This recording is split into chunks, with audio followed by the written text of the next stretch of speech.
If there is any free time, what are you doing? Are we still like hunting, fishing, stuff that you normally did when you grew up, or what do you kind of like to do when you're just Definitely fishing. Someone asked me the other day to choose between fishing and music, and that was a harder question for me than it should have been.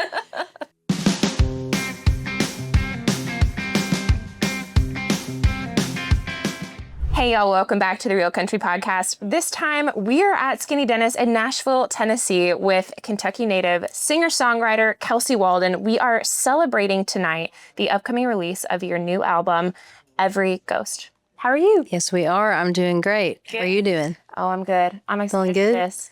I'm excited. About new album releases. Are you like excited, nervous, relieved? What's the... Well, I am really excited, honestly. I feel like there was a lot that happened the past couple months that, I don't know, I just feel like I didn't. There's a lot of things that caused me not to maybe enjoy everything great that's been happening all the way. So I don't know. I feel excited, and I'm just trying to like live in the present moment, and like it seems like it's going to be a good night tonight. That always feels good. So and putting out an album is hard work, and it's cool for people to hear it, and because I've just been so in the middle of it, so it's nice to just finally feel like it's out. You can step out and look at it from an outside perspective. And the work still, it doesn't end there. I mean, it's just the beginning, hopefully. I hear you. But I get excited every time. I'm not really nervous, but I'm excited. Yeah. I'm excited too. I'm excited to watch her. I'm excited to hear the album. What I've heard so far, I love, by the way. So, thank you so much. Right after tonight, you're going on the road for a few months, right? Anything particular, any show, any place, venue that you're looking forward to the most? Well, we're playing under the Big Sky Festival this summer, which I'm really excited about. Yeah.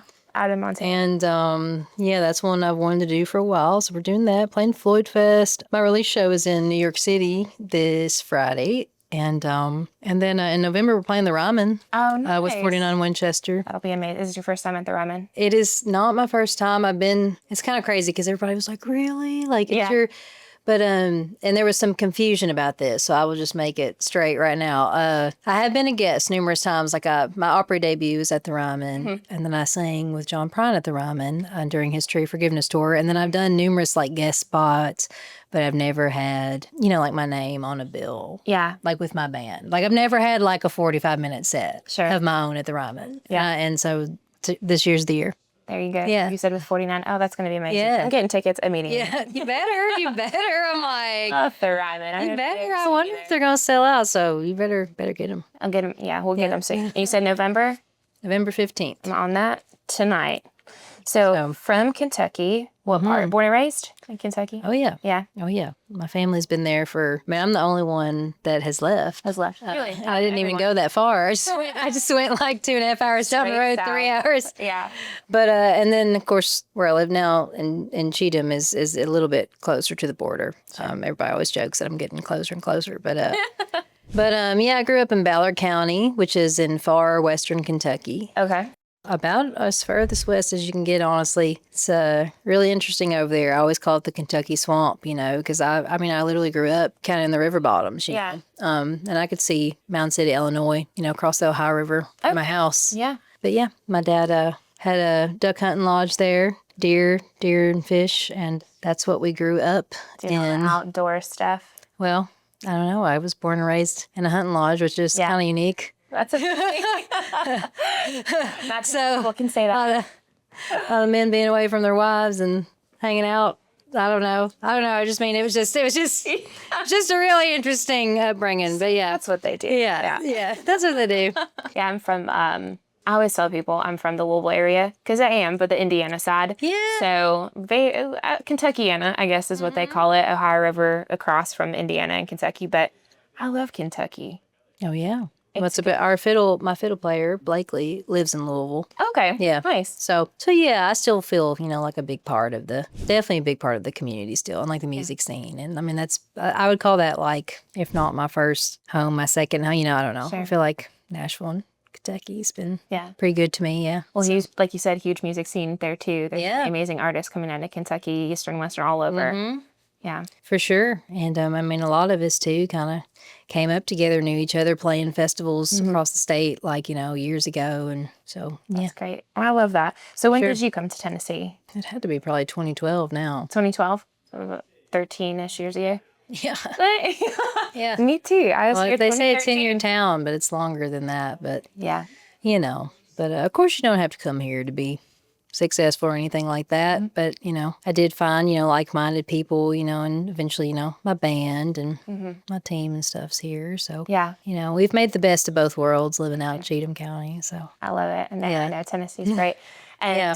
so you came here for music, or were you doing something different that brought you here? I did. Well, I actually moved here right after high school the first time. And I worked haven't been asked this in a long time. So I guess thank you for asking. Yeah, but, sure. Yeah. I'm going down memory lane here. But yeah, I worked like 45 plus hours a week, a minimum wage job. I mean, my mom was like, that's fine. You can go. But, Yeah. you're going to have to work. And, back then my rent was pretty cheap compared to now. So now, yeah. Yeah, and it was crazy, and I thought that was a lot. That was a lot of money to me at the time. I don't know what, like $450 a month. I thought that was like, for like an 18-year-old, Remember those days? But I worked and worked and worked, and I could never. I don't know, just trying to pay that off. Didn't go to college, but then I actually went back and I went to Western Kentucky Community College, and then I have not talked about this in a while. Don't know if I want to, but yeah, then I got accepted into the songwriting. Like I came back and went to Belmont. Oh, did you? Yeah, I have a songwriting degree. Everybody.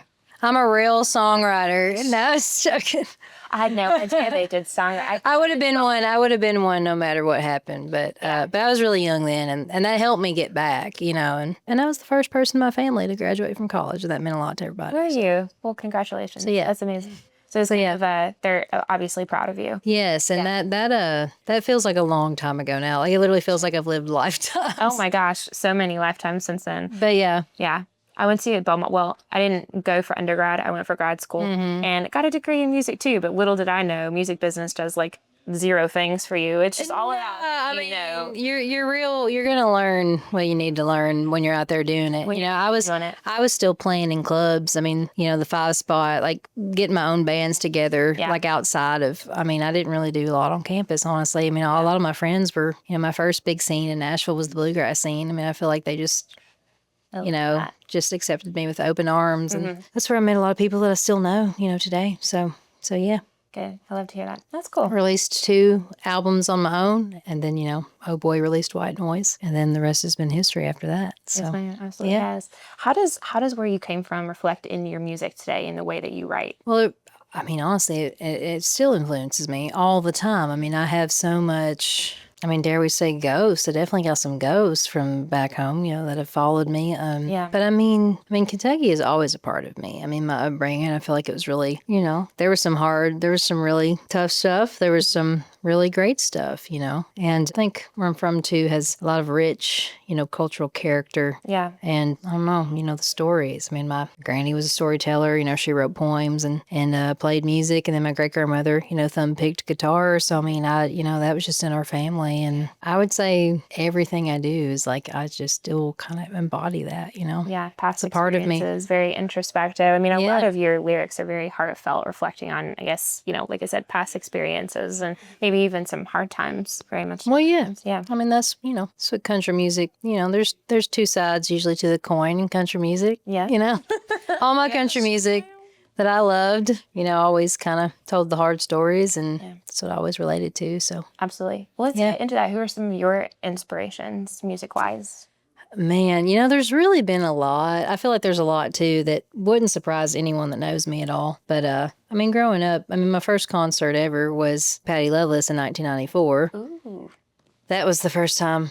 I told my mom, I straight up too, I've always wanted to do what I'm doing now, which is the crazy thing. I've always wanted to do it. What I'm doing now, I'm touring nationally, and that's what I came to town to do. That's amazing. I didn't come to, I come to town so I could, do what I'm doing. And, Patty, I remember telling my mom that I wanted to be, a country singer. Because especially as a Kentucky girl, it's like you see Patti Loveless doing, early on, definitely like all the jukebox country, Keith Whitley, the Judds. Yeah. I always say the first time I heard like, Loretta Lynn and, Freddie Hart and Tammy Wynette was like coming through my granny's sunroom. Yeah. When I was a little girl. And she loved all, and they always went to concerts, and like, we all loved music. But I mean, when I was in high school, I started playing guitar. It was like the Beatles and like Bob Dylan and like Neil Young. Sure. And, then I started kind of getting into like Graham Parsons and Townes Van Sant, Song. Amy Lou. Well, I mean, I was born and raised on country, but then I heard John Prine in high school. And, I think it kind of just all started like, it's like making sense. You're like, wait, like this is all intertwined. Do this for a living. Yeah. And of course I love Al Green. I love a lot of music. Okay. I mean, my dad listens to a lot of classic rock and like Hank Jr. and stuff, so I also like kind of have that in there somewhere.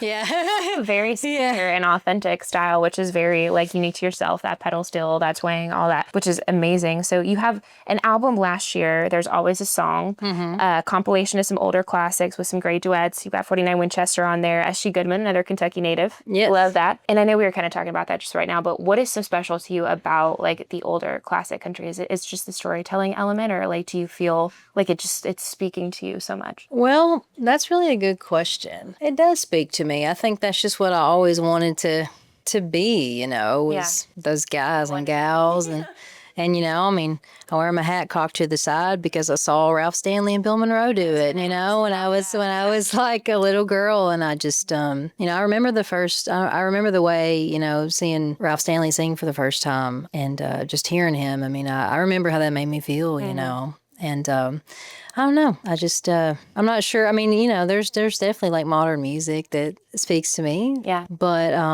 that's just kind of the good, Loretta Lynn. I mean, that's the reason why I have a pedal steel in my band. I mean, it was like Hal Rugg and like Loretta Lynn's band on all those records. And, the fiddle is really important because it's a certain type of fiddle. I mean, it's very much like a Kentucky fiddle. It's very much a mountain influence. Yeah. Even more so than a honky tonk one. Like I feel like in our band, like a bluegrass. Yeah. So I just kind of, even more mountain than bluegrass. Yeah. But yeah, so I think I just try to make it good. And I don't know, I say this all the time, but I've never sat down and just been like, I'm gonna write a country song. I mean, I just feel like, I don't know, that's just embodied, I don't know, that just has embodied me my whole life, Mm-hmm. You just really I'm a country person. I love country music, and I'd probably still have my voice even if I sang on a disc or a R&B track. I don't know, so. Well, that authenticity definitely shines through. So I appreciate it. And all that's the same, it's all, I mean, soul is, country used to have a lot of soul, Yeah. I feel like all that's so intertwined. So, yeah. I agree. So maybe here's a heavy hitting question. Yeah. What do you feel like is missing then from either the genre today or music in general? The soul. Yeah. I'm like, yeah. Walked right into that. Yeah. I'm like, we walked right into that. I don't know. The soul.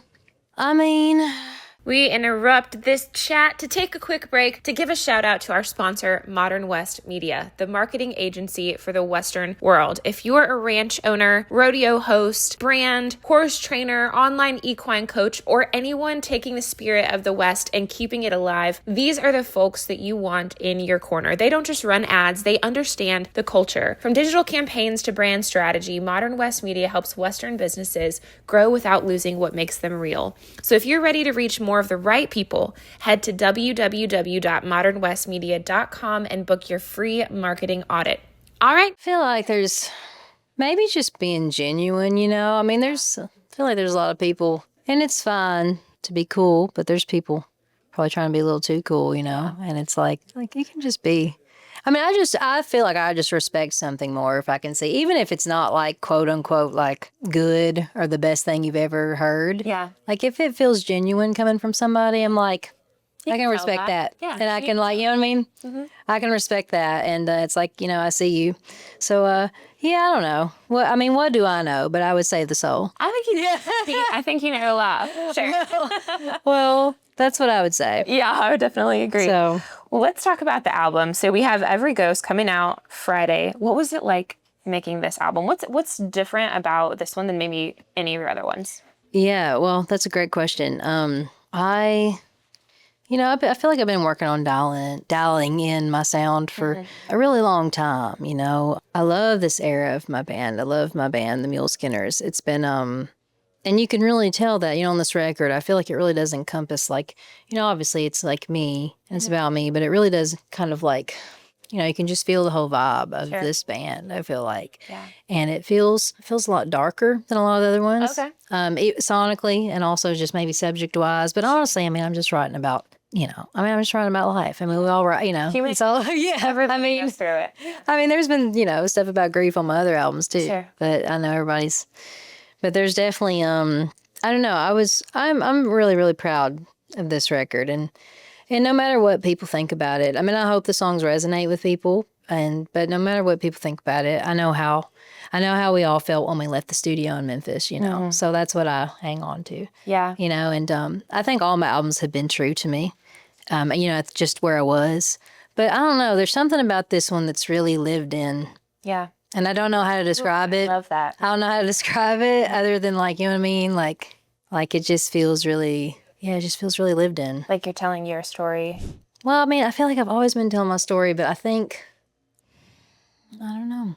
I guess we'll have to listen to it. Yeah, you'll have to listen. You'll have to listen. No, I just, I don't know. I just feel like I really went there and I wasn't scared to. Yeah. That's great. Yeah. Yeah. Really for any, you know what I mean? That's like the most important thing you can ask for is like feeling like you put it all on the line and you're proud of it. Like you always want to be, and that's great that you are. Yeah. And hopefully it'll reflect. Yeah. And it's amazing. I didn't know a year ago I would have this album. Yeah. And even though I had like the songs, and I just hope this is just the start of like, I just hope another album's on the way. Yes, ma'am. Yeah. The more you say about it, the more excited that I am. So just, I can't wait. Yeah. So first we had Comanche for a single, right? And then second one, was it Tiger Lilies? Tiger Lilies. A little bit about the story behind that song. I feel like it was a very personal write for you. Sure, yeah.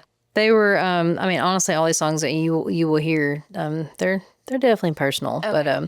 But I mean, personal in the sense that, anybody I hope can relate to it. But Tiger Lilies was inspired by my granny, who I was actually just talking about earlier. She passed away in June, and when I was just writing for this record, like I said, I've always been inspired by Ralph Stanley and me and my fiddle player Blakely. I mean, we love old mountain tunes. I mean, we listen to so much of that music in the band, all the time. And I was listening to, actually, this is very, very nerdy, but I was listening to Ralph Stanley's "A Robin Laid a Nest on Daddy's Grave" is the song. And, and that's just such a universal theme. And like, I feel like just, bluegrass music, mountain music. And, but my granny had a very dramatic, beautiful display of tiger lilies in her yard. And that's just something I remember so much growing up. Yeah. And she was just such a big influence on my life. And she passed away in June. And I took a bunch of her tiger lilies from her yard and I put them in mine. And I don't know. I just kept thinking, every time the tiger lilies bloom, because it was already naturally like it was already like a mountain song. Yeah. I mean, just like tiger lilies. It's not like it's a daisy or nothing. It just rolls off the tongue. I mean, from my songwriter point of view, it's just a really, I don't know, just really beautiful thing to write about. So, I just wrote that inspired by her and wrote it after her death. And man, it's been one of my favorites I love it. To play. So much. Gosh. It's so fun to play live and it's cool too, because I think there's like it's not like it's sad or anything, Yeah. I wanted it to feel like sort of like a celebration. Sure. Yeah, you're remembering and celebrating. Still dark, but like celebrating. Yeah. Yeah. That's great. Because she was a badass lady. Badass lady. Yeah. Of course. Yeah. Really is for a badass lady. Yeah, just make sure. Now, you're signed to Oh Boy Records, home of John Prine. Yeah. Yes. First new artist signee was like 15 years. That's amazing. A couple years ago. It was, yeah. Yeah. How did that come about? How did you meet them? Did they reach out to you? Kind of what was the story there? Well, like I said earlier, I'd had 2 records out called The Gold Mine and I've Got Away was my first 2 records. I also did an EP way back when. Mm-hmm. And I had White Noise actually already recorded. And I was kind of I was waiting. I'd actually talked to a couple different labels, but I don't know, I had some people I could tell so many stories, but I had some people kind of like, lead me on a string. I mean, that was before, a lot of people, I don't know, nobody cared. I mean, I feel like I was maybe making some noise in town, and I was talking to a couple different people, but, I always wanted that one person, whoever I was going to sign with, to be, I don't know, just feel like my unique home, you know, and it's crazy because like the most perfect thing that could ever work out worked out. And I mean, you know, because Old Boy's like the good guys, you know, and I knew a couple, Eileen and Jody at Old Boy before I'd ever met John, and I actually met Fiona first, John's widow, John's wife, and you know, who's been like a second mama to me. Yeah. And yeah, I mean, I think, I don't know. Long story short, they knew about me, and I don't know. We were just friendly. We kind of kept trying to make it happen. I sang with John for the first time on Kayamo Cruise. I think it was like 2017 or 18. Yeah. And I don't know. After that, I got on some Tree of Forgiveness dates, and I don't know. John and I just hit it off, and he just.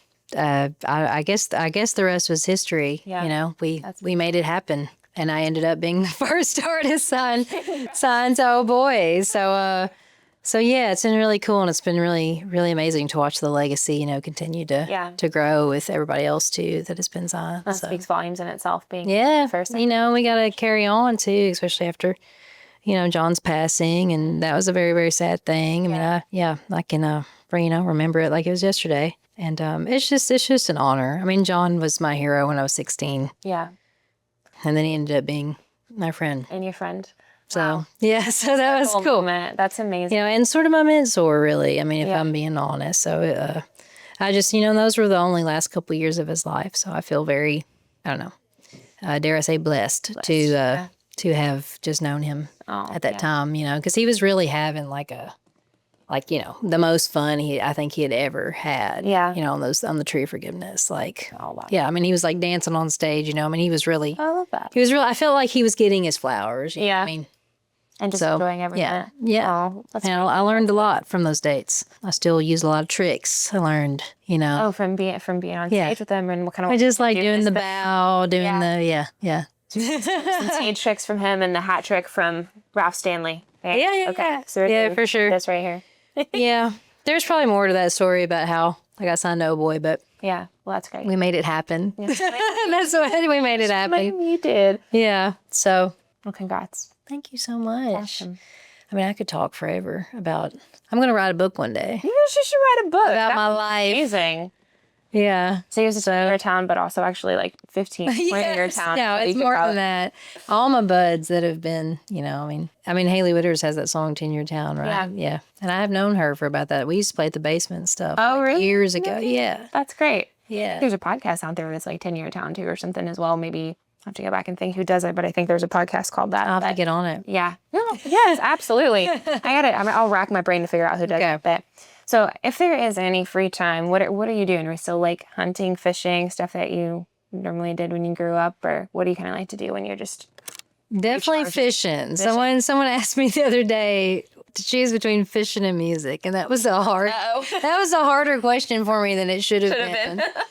No, but I mean, I'm joking. I'm truly joking. Obviously, I love what I do, and I work very hard at it. Yes, you do. And also being on stage is one of my favorite things in the whole wide world. I mean, seriously, like I'm so looking forward to these headlining dates, and because I love to stretch it out and play 90 and, you know, do whatever I want to do. Yeah, girl.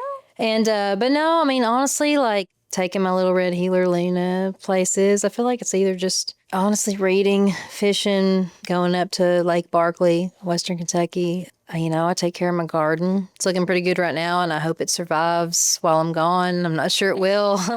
But with all the rain we're getting, I think it'll be okay. Well, I don't know, but I grow something every year. So, I mean, just even if it doesn't survive, I just do because I feel like I need to. I don't know. It's just something I need to do. But yeah, that's about it.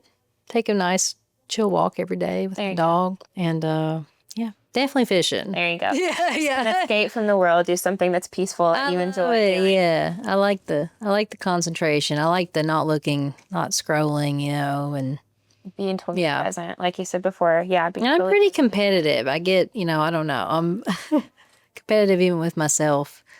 Just fishing, if I'm fishing with buds. But even on tour on days off, me and Cooper, my steel player, we go fishing. We're the fishing. We have bungees in our trailer to put the poles on, and we go find a place, which is great. I think it's really important to have a hobby on the road. Or have that escape. Yeah. You know, it's nice. It's nice to have for sure. Well, so apparently Bill Dance is putting like some sort of his name on one of the lakes in Montgomery Bell State Park, or maybe that's awesome. School or something else. It's legendary. Yeah, it's going to be like a registered Bill Dance lake or something like that. I'll have to go back and figure out exactly what it is. But we went and fished that the other day, and it was like, oh, future site of like Bill Dance something. So I was like, oh, okay, well. Oh, and I will also say visiting my nieces and my niece and nephew. I'm an Aunt Sissy now. So. Back in Kentucky. Mm-hmm. Nice. They made me an Aunt Sissy, so you know, I try to be there and not miss them grow up. Yeah.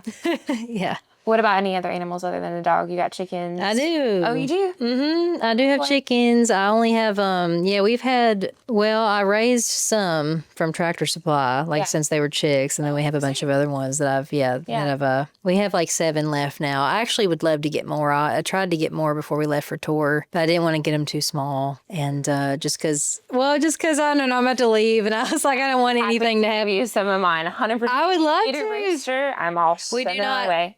We're not going to do a rooster. No, I mean, I love roosters. We just don't have the space for just my girls, or they need to live in there's just not enough of them. I think. So we did the Tractor Supply thing too, and we did the group where they're just all mixed in. They weren't sexed yet, so we just got 10. And so they didn't know. Yeah, we didn't know. So we're like, oh, you might have some in there, and I was like, hopefully we have one. We have 4. Wow. I used to have an Americana rooster, and I actually gave her to a gal in Bells Bend, and I think she gave it to somebody else, but she actually sent me a picture before she moved and gave my rooster away, which was really sweet. Yeah. I was like, oh, I was like, thank you. But she said he was a beautiful, gentle warrior. Yeah. They're just starting to learn to crow. So okay, well, I'll let you know. I really got into the breeds, and we do love our girls. But yeah, we have about 7. Okay, cute cheekies out there. I love them. They're fascinating creatures. Anyways, I know.